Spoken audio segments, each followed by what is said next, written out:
Hey guys, welcome back to the Optin influencers. बात करते हैं बिटकॉइन की। जल्दी से क्विक में देख लेते हैं क्या हो रहा है क्या नहीं हो रहा है, क्योंकि ये अपडेट बहुत ज़रूरी थी। मुझे लगा कि ये वीडियो तो आप तक पहुंचनी चाहिए, तो जल्दी से एक अपडेट देते हैं। टेलीग्राम ज्वाइन कर लो, नए लोग जितने भी लोग आए हो डिस्क्रिप्शन में लिंक मिलेगी, जाके ज्वाइन कर लेना अगर कुछ भी नया सीखते हो। ठीक है, तो पहले तो देखो बिटकॉइन में क्या हो रहा है। डबल बॉटम के संकेत हैं यहाँ पे, क्लियर हमें दिख रहा है कि किस तरह से मार्केट प्ले आउट करी है। यहाँ पर इसका लो लेने आई है, ये विक आई थी, विक को फॉलो अप किया, लेकिन विक को कंप्लीटली फॉलो नहीं किया। उसके निचले हिस्से की लिक्विडिटी अभी नहीं उठाई है, तो मेरे ख्याल से उसकी लिक्विडिटी अभी बची है लेनी। ठीक, ये हमारा क्लियर इंडिकेशन हो गया। अगर हम मैकडी में देखें तो क्लियर डाइवर्जेंस मिल रहा है अच्छा खासा ऊपर की ओर का।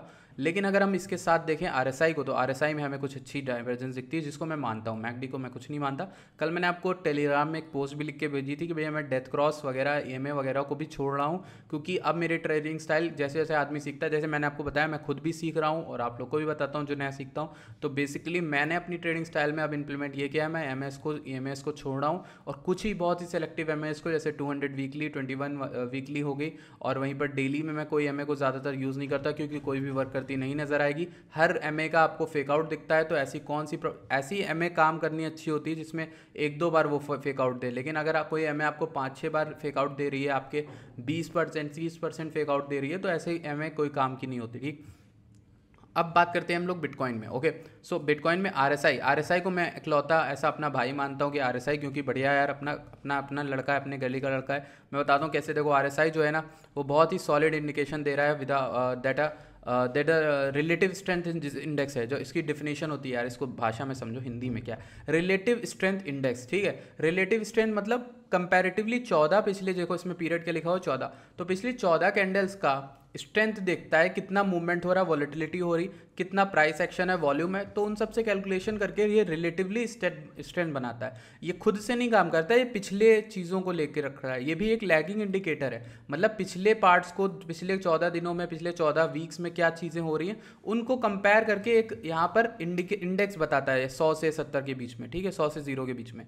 तो इसमें क्या है कि रिलेटिव स्ट्रेंथ इंडेक्स जो है वो बता रहा है कि जो स्ट्रेंथ है वो यहाँ पर बढ़ती दिख रही है। ठीक है, और यहाँ पर आप देखो प्राइस जो है नीचे जा रहा है। ठीक, तो रिलेटिव स्ट्रेंथ यानी मार्केट को होल्ड करने का जज्बा जो है वो ज़्यादा है एर रैदर देन मार्केट को गिराने का यहाँ पर प्राइस में। तो कहीं ना कहीं प्राइस जो है वो एक अच्छी उछाल मार सकता है यहाँ से भी, और कहीं से भी मारेगा तो मारेगा ज़रूर। देखो इससे पहले कहाँ पर ही दिखी थी, मैं आपको दिखा देता हूँ इसका हिस्टोरिकल सिग्निफिकेंस क्या है। तो मैं आपको अगर इसको समझाऊँ तो किस सेंस में समझा सकता हूँ। ओके, सो आप देखोगे रिलेटिव स्ट्रेंथ इंडेक्स आपको हल्की फुल्की इस जगह दिखेगी। ठीक, अगर मैं आपको दिखाऊं क्लियरली तो इस जगह दिखेगी आपको relative strength index, I guess, sorry, ये जगह मिलेगी। ये देखो, ये एक लो बना, ये दूसरा लो बना। ठीक है, यहाँ पर आरएसआई क्या कर रहा है, यहाँ पर ये है, उससे थोड़ा सा ऊपर ही है, नेक्स्ट पे थोड़ा सा ऊपर है। अब यही पहचानना होता है, थोड़ा सा ऊपर भी है ना तो चल जाता है। देखो आप देखो कितना ऊपर है, 43 है, ये 42 है। यहाँ पर क्या था, यहाँ पर ऊपर बना हुआ था, नीचे था। तो कहीं ना कहीं इस जगह पर पता था कि आपको मार्केट पंप कर जाएगी, इस जगह पर, इसी कैंडल में पता चल गया था। तो अगली कैंडल में जब विक आई, आपने यहाँ कहीं एंट्री बनाई, मार्केट ऊपर गई, कम से कम आपको 30-200 तक का मूव मिला था। और ये कौन सा प्राइस था, यहाँ पे कितना चल रही थी, 29,000। तो $1,000 का मूव आपने पकड़ा। ठीक, तो आरएसआई की डेली की सिग्निफिकेंस बहुत है। दिखा देता हूँ कहाँ पर और कहाँ मिलती है यार, एक दो दिखा दूँ और आपको क्लियर समझ में आ जाए। तो लेट्स सी मेरी नज़र में अभी तो नहीं पड़ रही क्लियर, लेकिन एक यहाँ पर 19K के अराउंड भी आई गेस थी आरएसआई की divergence. Let's see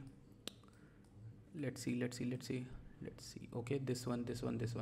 okay, so this one was there. अब देखो यहाँ पर मार्केट कहाँ से $26,000 से गई थी 25,899 इस एरिया में। ठीक है, ये नीचे भी आ रहा था, यहाँ पर आरएसआई ने होल्ड करके ऊपर गया था। इसको जूम आउट करोगे तो ये भी आपको ऊपर ही दिखेंगे। ठीक है, आरएसआई पहले से ऊपर वाला लो बनाया 38.6 और यहाँ पे 37.5, यहाँ पे जबकि प्राइस जो है इस तरह से कहीं नीचे गिरा था। ठीक है, तो इस तरह से लिखा था। अब उसको ज़्यादा से ज़्यादा प्ले करोगे तो आपको पता चलेगा विक लेनी होती है कि नहीं, कैंडल क्लोज लेनी है कि नहीं, तो वो आप समझ जाओगे। ठीक है, लेकिन अभी के लिए क्या है, आरएसआई के डेली डाइवर्जेंस इसीलिए सिग्निफिकेंस लेता है। और मैंने कहीं ना कहीं ट्विटर पर डाला हुआ है अपने कि भैया जो आरएसआई की डाइवर्जेंस है उसका सिग्निफिकेंस है, और कहीं ना कहीं डेली में होता ही होता है।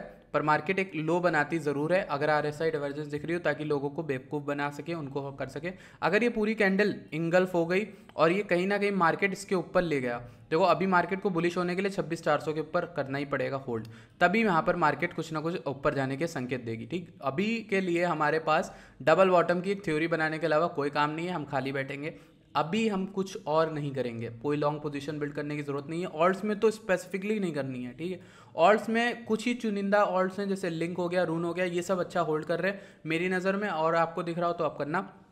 बाकी सोलाना को लेकर एक बेरिश न्यूज़ है कि वहाँ पर सबसे ज़्यादा मेजर सेलिंग जो होगी FTX की वो सोलाना की हो रही है। तो सोलाना का मैंने आपको बता के रखा हुआ है, $13 का यार रिविजिट है, $17 टूटा, तो $17 एक अच्छा एरिया है जहाँ से बाउंस बन सकता है मार्केट का, ठीक है। सोलाना में ये बात याद रखना। अगर हम बात करें यहाँ पर कि अगर बाउंस ये RSI डाइवर्जेंस प्ले भी करती है तो बाउंस कहाँ तक बनेगा भैया ये बताओ। तो मिनिमम आप इस हाई को ले सकते हो 26,700 26,800 के बीच में, और अगर ये अच्छे से प्ले आउट करती है तो हमें ये वाले एरिया का एक लाइकली रीटेस्ट मिलेगा। ये कौन सा है, प्रीवियस मंथ के अराउंड यहाँ पर प्राइस ने काफ़ी अच्छा कंसोलिडेट किया है टाइम पीरियड के अराउंड। अगर हम बात करें ये $28,000 से लेकर 28,500 के बीच में $500 की रेंज है, जहाँ का रीटेस्ट बनना ही बनना चाहिए था इसके नीचे गिरने से पहले, ठीक। तो ये एक अच्छी चीज़ थी जो हुई नहीं है अभी तक, ठीक है। तो यहाँ पर इस कैंडल की वजह से इस एरिया की लिक्विडिटी वॉइड बनी हुई है, लिक्विडिटी वॉइड है जिसको फिलअप होना ही चाहिए, ठीक। अब कहीं ना कहीं इस फॉल का तो लिक्विडिटी वॉइड फिल हो ही रही है, और आप देख सकते हो 25,759 आ गया, कल हमने लो बनाया 24,800 वाला। तो यहाँ से ऊपर जाना तो अच्छी बात है, आपने अगर लॉन्ग वॉन्ग लिया तो अच्छी ठीक है। कई लोगों ने यहाँ पर 24,800 का लॉन्ग बनाया होगा, लेकिन उन्हें ये नहीं मालूम था 24,800 24,900 के अराउंड से कहीं गया है मार्केट, तो 800 तो आया भी नहीं क्लियर। तो मार्केट यही करता है, आपके ऑर्डर नहीं एग्जीक्यूट करेगा, वो आएगा आपके आसपास, तो आपको जाग के रखना पड़ता है। फिर क्या होगा, प्रीवियस वीकली हाई देखें तो 26,400 बना हुआ था, इस वाली वीक का लो देखें, प्रीवियस वीक का लो देखें तो ये बना हुआ था हमारा अराउंड 25,300। तो कहीं ना कहीं प्रीवियस वीक का लो टूट गया, नीचे गए, लिक्विडिटी ली, ये ICT का पूरा कॉन्सेप्ट यहाँ पे प्ले आउट करता दिखता है हमें। यहाँ पर है, इसके नीचे लिक्विडिटी ली, ऊपर भागे। अब यहाँ पर मार्केट के भागने के चांसेस ज़्यादा हैं, RSI की यहाँ पर डाइवर्जेंस है, हमारे पास थ्योरीज ये हैं कि मार्केट यहाँ से भाग सकती है अच्छा खासा। ये भागना आप कहोगे भाई आप तो 23,200 ये सब बता रहे थे, ये भागना एक रिलीफ रैली होगा ना भाई, समझो बात, ये रिलीफ रैली होगा। और यही रिलीफ रैली अगर बड़ी हो गई और वापस से 28-29 हज़ार के ऊपर आ गई तो ये रिलीफ रैली नहीं होगी, तब ये बुलिश हमारी मार्केट फिर से हो जाएगी। तो ये एक सीन है जो आपको समझना होगा कि इस तरह से मार्केट प्ले आउट कर सकती है। Okay, so this was the thing. और एक और चीज़ आप याद रखना भाई कि अगर ये स्विंग लो, ये लो टूटा, यानी 24,800 या फिर 24, ये वाला पिछला वाला लो यानी वीकली में जो बनाया था हमने, ये टूटा ना, तो हम एक series of low higher high लगाते आ रहे हैं, हायर हाई। अभी ये हायर हाई नहीं है लेकिन हायर इक्वल है, ठीक है, पिछले हाई के इक्वल बन गया। लेकिन कहीं ना कहीं अगर डाउन ट्रेंड में मार्केट होती है तो ये पिछला हाई जो होता है ये क्लीन होता है, ये टूट गया तो मार्केट नीचे का हाई बनाने लगेगी, फिर वो इस तरह से काम करेगी, तो ये बेरिश हो जाती है। ये बेरिश मार्केट के संकेत देख रहे हो। मेरी एनालिसिस में कोई भी ज़्यादातर इंडिकेटर नहीं यूज हो रहे हैं सिवाय RSI के, और मैं आपको ट्रेडिशनल थ्योरी से समझा रहा हूँ मार्केट क्या करेगी। तो ये बात आपको समझनी, इसी तरह से मार्केट को एनालाइज करो, इंडिकेटर से दूर भागो जितना जो भाग सकते हो, क्योंकि इंडिकेटर्स का ज़माना अब गया, ठीक। और मेरा चैनल अगर बड़ा होता तो मैं भी आपको इंडिकेटर बोल रहा होता, लेकिन अभी चैनल में कुछ ही लोग आते हैं, कुछ लोग सीख जाएंगे तो कुछ मार्केट को बड़ा वो बदल नहीं देंगे, तो इतने लोगों को मैं ज्ञान दे ही सकता हूँ एक्चुअल नॉलेज। तो आप ये समझो कि कल को चैनल अगर बड़ा हो गया तो सबको पता चल जाएगा, तो सबको ये ट्रिक नहीं बतानी है मुझे कि इंडिकेटर से दूर रहना है। तो सिंपल ये रहो कि अभी के लिए अगर ये जो RSI है वो यहाँ पे 50 के अराउंड आ सकता है, तो 50 के अराउंड आने का मतलब है मार्केट का 26,200 26,300 आना। देखते हैं क्या होता है, लेट्स सी। और हाँ, एक और चीज़ मैं आपको दिखाना चाहूँगा, वो है फिब का रिट्रेसमेंट लेवल, जो कि बहुत इंपॉर्टेंट हो सकता है। तो फिबोनाची इंडिकेटर तो नहीं है, फिबोनाची एक स्केल है मेरे लिए, और फिबोनाची को मैं इंडिकेटर मानता भी नहीं हूँ, वो है भी नहीं शायद। तो अगर हम यहाँ से देखें तो यहाँ से अगर इस हाई का देखें तो हमारे पास एरिया आता है अराउंड 0.5 का रिट्रेसमेंट 23,599 के अराउंड, ठीक। तो 0.5 का रिट्रेसमेंट अगर होता है तो ये हेल्दी होगा, ये बात समझो, हेल्दी रिट्रेसमेंट ही होगा 0.5 का, ठीक है। मार्केट यहाँ से लार्जर टाइम फ्रेम में भाग सकती है ऊपर, इसका हेल्दी रिट्रेसमेंट तो है, लेकिन ये एरिया भी अच्छा है ना हमारे पास। तो कहीं ना कहीं थ्योरी बहुत अच्छी है हमारी वीकली में कि 23,500 आ जाए तो मार्केट अच्छी रहेगी, हेल्दी रहेगी। और कहीं ना कहीं निचला हिस्सा क्या है उसका, 21,600 21,700 वाला लेवल, जो सपोर्ट आपको याद होगा, आप मेरे साथ बने हुए कई साल से, कई महीनों से, तो आपको 21,600 21,700 वाला याद होगा। हमने इससे मैरी कर लिया था, हम तो इसी की रोज़ बात करते थे, रोज़ इसी की गपशप करते थे, इस पर शायरियाँ लिखते थे, ठीक। तो यही एक एरिया था जहाँ पर हम बहुत सारी बातें करते थे। तो कहीं ना कहीं अभी भैया उसी की वापस आ रहा है। वो पता है ना कि अगर किसी पिक्चर में कोई विलन दिखाया गया स्टार्टिंग में तो आखिर तक आता ही है, तो वही बात है कि यहाँ पर हीरो दिखाया गया था 21,600 वाला, तो वो कहीं ना कहीं वापस में पिक्चर में आता ही है अंत तक। तो यहाँ पर 21,600 अगर आता है तो कोई बुरी बात नहीं है, ये और ये 23,500 कोई बुरी बात नहीं। अब आपको पता चलेगा कि भाई बुरी बात है क्या, इसको आप मंथली में कर लो, ठीक। जब आप मंथली में करो तो आपको पता चलेगा भाई बुरी बात तो कुछ और है, बुरी बात तो ये है, बुरी बात तो ये है कि मंथली में हमने लोअर लो बनाए हैं, ठीक। इस मंथ का लो अभी तक नहीं लिया है, अगर ले लेते हैं तो बेरिश हो जाएंगे। इस मंथ के अकॉर्डिंग, मंथली देखने के अकॉर्डिंग हमारे पास क्या एरिया बना है, हमारे पास 22,000 का बना है, ये वाला क्लियर एरिया, 23,200 वाला, सॉरी ठीक, 23,200 लूज हुआ तो मार्केट गई, लेकिन मार्केट के पास साइकोलॉजिकल लेवल अभी भी $20,000 का है। तो $20,000 आखिरी मैक्सिमम सपोर्ट होगा जो इस मार्केट में के लिए जायज़ होगा। मतलब अगर मार्केट ऊपर जानी है, नीचे जानी है, तो कहीं ना कहीं हमें ये चीज़ याद रखनी है कि जो यहाँ पर 20,000 का सपोर्ट है वो काम कर सकता है, ठीक है, 20,000 का सपोर्ट हमारा काम कर सकता है, ठीक है। तो आपको याद रखना है कि 20,000 तक मार्केट जा सकती है मैक्स टू मैक्स, लेकिन आपको प्ले करना है लोअर टाइम फ्रेम में, डेली में।